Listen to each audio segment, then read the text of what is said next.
Senta que lá vem história. E aí pessoal, tudo bem? Eu sou o Rodrigo, esse é o Canal Zero e hoje a gente vai falar sobre Fênix Negra, o filme final que conclui a saga dos X-Men nos cinemas debaixo da Fox. Eu acho que todo mundo já deve saber, mas se você não sabe, agora em março foi concluída a compra da Fox pela Disney numa transação de mais de 70 bilhões de dólares. E com isso, além de dar uma bela sacudida no mercado, os super-heróis todos que estavam nas mãos da Fox voltaram pra Marvel. Então a gente vai ter, além dos X-Men, Deadpool e o Quarteto Fantástico debaixo da Marvel. Isso significa que a gente vai poder ter um MCU aí muito mais expandido do que a gente tem hoje, com vários filmes novos de super-heróis e vários outros crossovers. Mas isso aí é assunto para um outro vídeo, certo? Voltando a Fênix Negra, depois de várias datas de estreia adiadas, mudanças no roteiro e quase o terceiro ato inteiro refilmado, o filme teve um desempenho abaixo do esperado pelo mercado e com isso possivelmente vai rolar um prejuízo aí para Fox e para Disney consequentemente. A dúvida que fica no ar é se esse erro foi um erro de estratégia de verdade ou se o erro foi a estratégia por trás de Fênix Negra. E eu andei lendo algumas coisas que fazem muito sentido e vou contar pra vocês. O primeiro lançamento de Fênix Negra estava previsto para novembro de 2018, muito antes de um outro filme protagonizado aí por uma heroína da Marvel. A primeira jogada pra frente faria com que Fênix Negra estreasse quase um mês antes de Capitã Marvel. E assim a gente teria aí o primeiro filme da Marvel como a protagonista feminina. Eu sei que os X-Men não estavam debaixo da Disney, mas pro grande público, Marvel é Marvel. Se isso tivesse acontecido, teria derrubado metade do hype da Capitã Marvel, que foi anunciado aí como o primeiro grande filme com uma super-heroína no universo da Marvel. E vamos combinar, Fênix Negra, apesar de tudo, tem uma pegada bastante feminista. Comparando os dois filmes, mesmo com todas as mudanças em Fênix Negra, a gente consegue ver vários pontos paralelos. A fonte de poder das duas é alienígena e elas são mulheres extremamente fortes, e até o visual dos poderes são bem parecidos, se você reparar bem. Junta isso com os planos do Kevin Feige de transformar a Capitã Marvel na cara do MCU depois do fim dos Vingadores Ultimato, e a rejeição que parte do público de Vingadores tem pela Brie Larson, definitivamente não dava pra correr o risco do público gostar mais da Jean Grey do que da Capitã Marvel. Eu falo isso pra vocês porque o próprio roteirista, que também foi o diretor de Fênix Negra, o Simon Kinberg, ele disse que a história original da Fênix Negra lembrava muito Capitã Marvel e Guerra Civil, o que é até difícil de imaginar, né? Porque o filme que a gente viu nas telas não tem nada a ver. E não foi só o final que mudou não, viu? O filme todo precisou ser replanejado ao longo do desenvolvimento dele.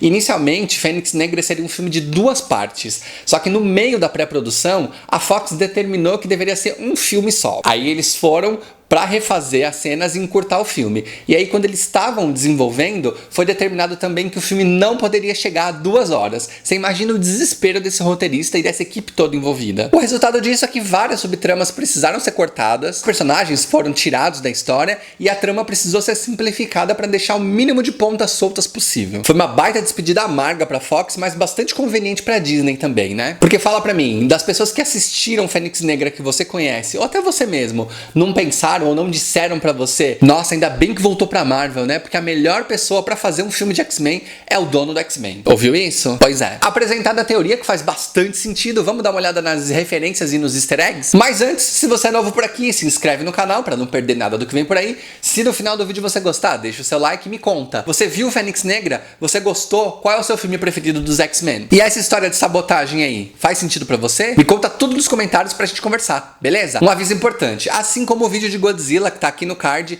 esse vídeo também vai ser bem longo. Por isso eu fiz uma coisa que eu já fiz no vídeo anterior para ajudar quem quiser saber só a história dos spoilers. Lá embaixo na minutagem tem um minuto exato para você clicar e ir direto para a história, caso você não queira saber das referências e dos easter eggs, beleza? Bora lá? Bom, já na abertura do filme a gente tem um discurso sobre evolução, que é exatamente o mesmo tema abordado no primeiro filme que a gente escuta a voz do Xavier falar. Outra semelhança com o primeiro e o terceiro filme dos X-Men é uma cena de flashback como primeira cena. Nesse aqui é um acidente de carro que envolve a Jean na infância. E nessa cena, as músicas que tocam no rádio enquanto os pais dela dirigem já contam pra gente um pouco do que a gente vai ver aqui em Fênix Negra. A primeira é By the Time I Get to Phoenix, do Glenn Campbell. Eu vou deixar aqui embaixo na descrição esse link e todos os outros que eu usar, beleza? Depois a gente escuta um pedacinho de Werewolves of London, do Warren Zevon, que traduz exatamente o que vai acontecer com a Jean, né? Os lobisomens são homens que se tornam monstros e o poder da Fênix vai corromper a Jean para que ela se torne um monstro. A terceira música que toca é Killer Queen, do Queen, e essa música aí é um aceno para a saga da Fênix Negra,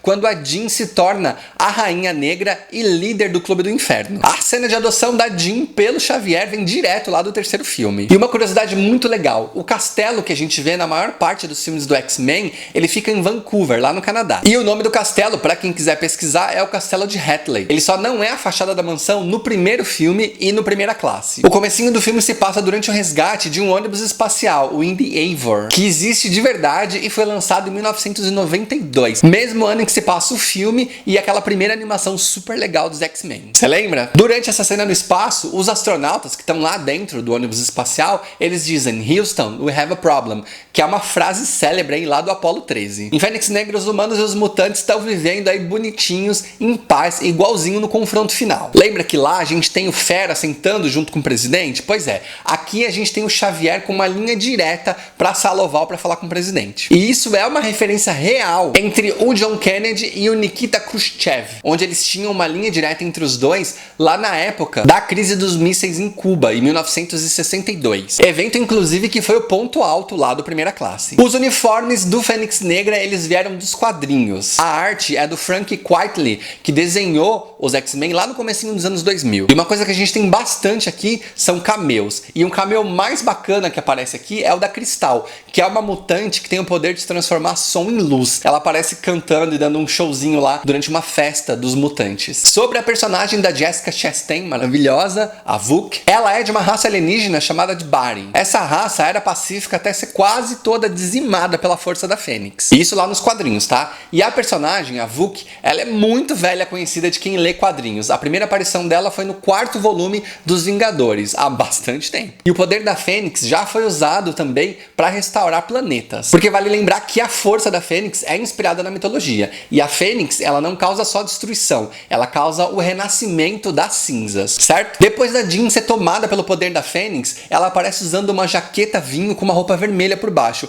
Uma baita de uma referência a Jean do X-Men 3, o confronto final. E quando o Magneto pega o capacete dele dentro do baú, a gente vê uma notícia de jornal. Essa notícia fala sobre o ataque dele à Casa Branca. E lembra da mulher careca que aparece no filme, que tem poder de telepatia? Pois é, ela é a Selene, membro também do Clube do Inferno lá na HQ da Fênix Negra. Na cena próxima do fim, quando os mutantes são presos pelos militares, eles usam colares que inibem poderes. Esses colares são muito parecidos àqueles que a gente já viu em Deadpool 2, mas tem uma curiosidade interessante. A primeira vez que poderes foram inibidos em X-Men foi no terceiro filme, hein? Baita furo. Também no finalzinho, quando a Jean confronta o Xavier, ela usa os poderes dela para fazer ele andar. Essa cena também é uma homenagem ao confronto final, que é muito importante você saber, que também foi escrito pelo mesmo roteirista e diretor desse filme, tá? E isso parece uma segunda chance dele para reescrever coisas que ele talvez não tenha ficado satisfeito no passado. E outra segunda chance que o roteirista teve aqui é de salvar a vida do Ciclope, né? No terceiro filme ele quase não apareceu e aqui ele vai até o final e sobrevive. Quem se sacrifica aqui é a Jean para salvar a humanidade, o que é exatamente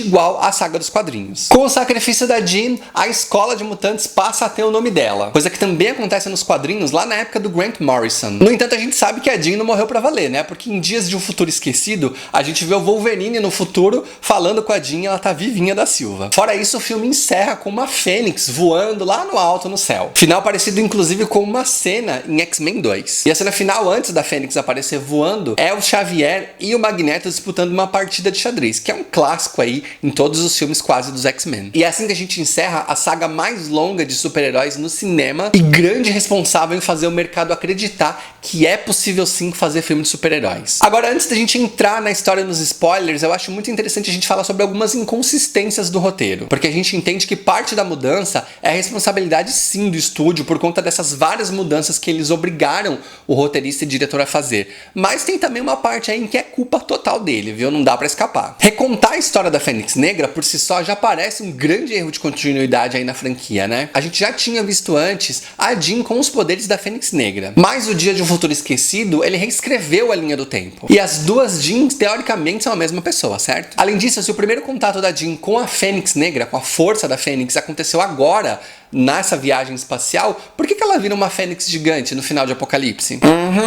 Outra mudança estranha foi a do Xavier, que em todos os filmes foi retratado como um cara super legal, bonzinho, paz e amor tal, e altruísta, e aqui ele é um belo de um filho da mãe, né? E sobre o Magneto, você reparou que quando ele foi reencontrado, ele estava numa ilha? Essa ilha chama Genosha e ela aparece nos quadrinhos. Inicialmente era uma ilha de escravidão e depois ela se tornou aí uma ilha de refúgio comandada pelo Ciclope. No filme, os alojamentos dos mutantes eles são feitos todos de container de metal. Possivelmente foi o Magneto que trouxe tudo com a força dele. Até aí beleza, né? Mas o grande problema tá em que por que raios o governo autorizou e cedeu uma ilha para o Magneto juntar vários mutantes poderosos se ele foi acusado de matar um presidente, de tentar matar outro e de quase destruir o mundo em Apocalipse? Não faz o menor sentido. Outra coisa também que não faz sentido é o presidente cortar relações com Charles Xavier por conta da morte de meia dúzia de policiais causado aí pela Fênix. Quer dizer, pro cara que quase acaba o mundo, uma ilha. Pro cara que é responsável aí, teoricamente, pela morte de meia dúzia de pessoas,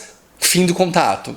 Não entendi. E essas são só algumas das inconsistências que eu encontrei. Se você sabe de mais, comenta aí embaixo pra gente conversar, beleza? Bom, agora é hora da gente falar sobre a história e os spoilers de Fênix Negra. Se você não quer saber nada sobre o filme, o vídeo termina pra você aqui, beleza? Agora, se você quer, bora lá. Como eu falei no começo, a abertura do filme tem um discurso sobre evolução e na sequência a gente já entra numa cena de flashback lá para 1975, num acidente de carro causado pela Jean. Essa foi a primeira vez que os poderes dela se manifestaram de um jeito que ela não conseguiu controlar. Aparentemente órfã, ela é adotada pelo Xavier e levada para sua escola aí de pessoas especiais. Ele diz que ela não é como os outros alunos e que ela tem um dom muito especial e que dom não é bom nem ruim. O dom é aquilo que você faz com ele. Achei isso muito bom. A Jean, devidamente instalada, a gente salta de 1975 para 1992, que é o ano em que a maior parte do filme acontece. E aí a gente já chega com algo dando muito errado com o ônibus espacial que tá lá voando. O Xavier é acionado na sua linha direta com o presidente e decide ajudar, mandando alguns mutantes para resgatar as pessoas que estão lá no espaço. Lá eles conseguem salvar por pouco as pessoas que estavam dentro do ônibus espacial, mas a Jean acaba recebendo uma descarga muito forte de poder que eles não sabem exatamente o que é ainda. Ela não morre, mas ela fica próxima disso. O Noturno consegue resgatá-la do espaço e eles voltam para a Terra. Só que aqui ela não passa mal, ela se sente justamente o oposto. Ela tem muita energia e vitalidade depois desse contato com a força que a gente não sabe ainda o que é. Preocupado com a situação da Jean, o Xavier pede que o Hank examine ela. Ela deita na cama, né, na maca, e ele mede os poderes dela. O que acontece é que os poderes estão ultrapassando a capacidade de leitura da máquina. Enquanto isso, a Mística pega o Xavier de canto e ela tá meio puta com essa situação toda. Eles discutem e ela diz que ele tem se sacrificado, feito muito pouco ultimamente para salvar as pessoas, que ela não concorda que eles se sacrifiquem para salvar os humanos. O Xavier discorda, ele acha que é importante salvar os humanos para que eles sejam aceitos, e ela diz que ele devia fazer mais pelo grupo, porque ultimamente só as mulheres têm trabalhado. Ele deveria considerar a possibilidade de mudar de X-Men para X-Women. No outro ponto, tá rolando aí um jantar na casa da personagem da Jessica Chastain, que ainda é uma pessoa normal, a Margaret.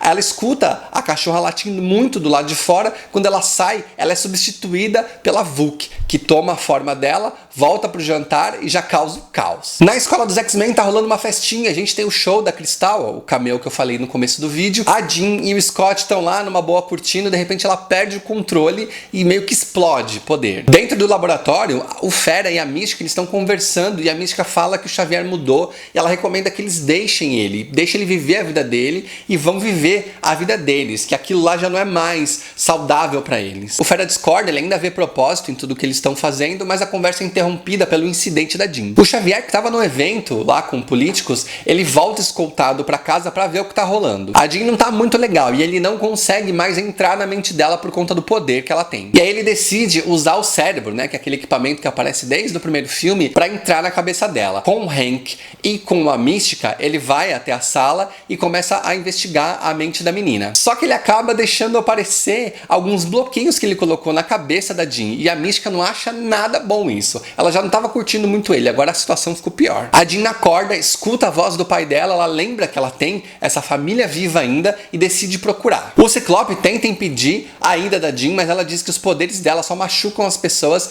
e que ela precisa fazer isso, para que ele não se preocupe, que ela sempre vai voltar para ele. A Vuk, que é a coisa lá que possuiu a Margaret, é avisada sobre a situação da Jean, sobre o que aconteceu com ela, e aproveita a ingenuidade da menina que não sabe o que é aquela força que tem dentro dela para tentar pegar os poderes para si. A Jean chega até o pai dela e o reencontro não é nada legal. O pai diz que a família dele, para ele, acabou no acidente de carro que foi causado pela Jean. A Jean fica meio brava com aquela situação porque ele nunca foi procurar, mas entende o que aconteceu e quando ela começa a se desestabilizar, não é o poder dela. A casa treme por conta do jato do Xavier que levou um grupo de mutantes para tentar levar a Jean de volta para casa. A negociação não vai funcionar porque ela tá muito puta com o Xavier que mentiu para ela a vida toda. Nessa conversa, algumas viaturas da polícia chegam e ela para o carro causando a morte desses policiais. Os mutantes investem num ataque contra ela, mas é furado. Ela consegue derrubar todo mundo. Como último recurso, a Mística tenta se aproximar dela para que as duas conversem. Ela diz que não tem medo da Jean, que gosta dela para voltar junto para casa, mas ela se descontrola e acaba repelindo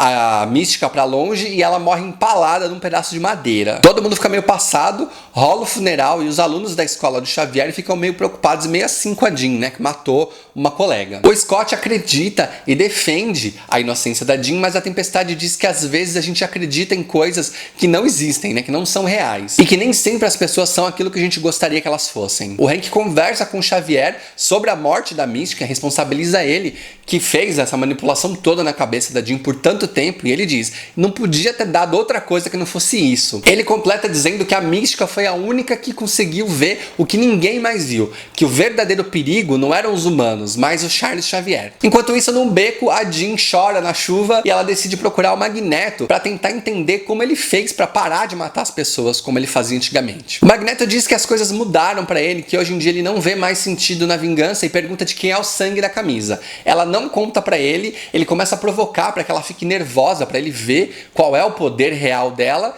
e aí eles são interrompidos pelo exército que chega atrás da Jean. Só que a Jean já não tá mais boazinha não, viu? Ela destrói um helicóptero e ela pega o outro para destruir também. Só que o Magneto usa os poderes, eles começam a disputar força, os militares entram nesse helicóptero e o Magneto joga para longe e diz que ela não tem mais espaço para ficar ali, pede para que ela vá embora. O Xavier tenta um novo contato com o presidente, mas a linha direta acabou. Enquanto isso, a Vuk encontra a Jean no bar e ela diz para ela nem se preocupar em ler a mente dela, que ela não vai conseguir. E ela é uma pessoa que consegue entender os motivos da Jean e a força dela, que ninguém mais conseguiria entender. A abordagem é bem direta, viu? Ela chega e diz, você é aquela menina que todo mundo abandona, mas você não tem que se sentir mal pelo poder que você tem. Você pode ser a criatura mais forte do universo. E aí, rapidamente, ela já ganha a confiança da Jean, né? O Fera vai até o Magneto para buscar ajuda e lá ele conta para ele que a responsável pela morte da Mística é a Jean. O Magneto fica puto e fala, a próxima vez que eu encontrar, eu vou matar ela. A Vuk leva a Jean pra casa e mostra o que é a energia da Fênix, que é uma faísca que deu origem ao universo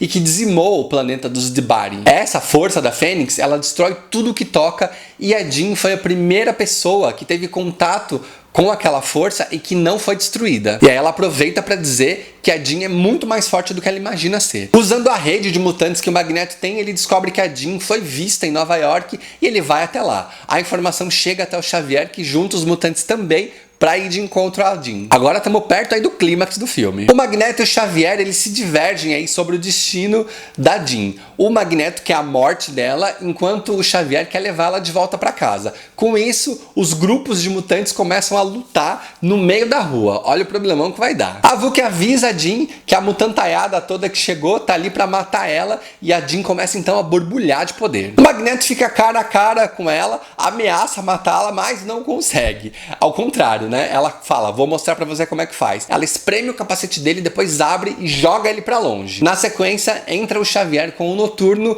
e ela faz o quê? Ele andar até o segundo andar da casa, que é onde ela tá. Isso porque ele diz que ela é forte, que ela pode o que ela quiser. Ela fala, se eu posso o que eu quiser, vamos ver. E faz ele subir a escada. Com um ato de desespero, o Xavier oferece que ela leia a mente dele, então, já que ele não consegue mais entrar na dela. Ela vê tudo o que rola, né? Tudo que aconteceu desde quando ela foi adotada até agora, e ela decide perdoar o Xavier. A Vuk chama a Jean para aquilo que ela diz que é o futuro dela. A Jean não quer aquela força, aquele poder, porque ela diz que aquilo está consumindo ela, e a Vuk fala, eu viajei estrelas para conseguir o que você ganhou de presente. Aí a Jean fala, então pega para você. A Vuk põe a mão no pescoço dela, começa a absorver a energia, mas não consegue absorver muito bem não. O Xavier diz, você vai pegar essa energia para matar todo mundo, né? Ela fala, yes.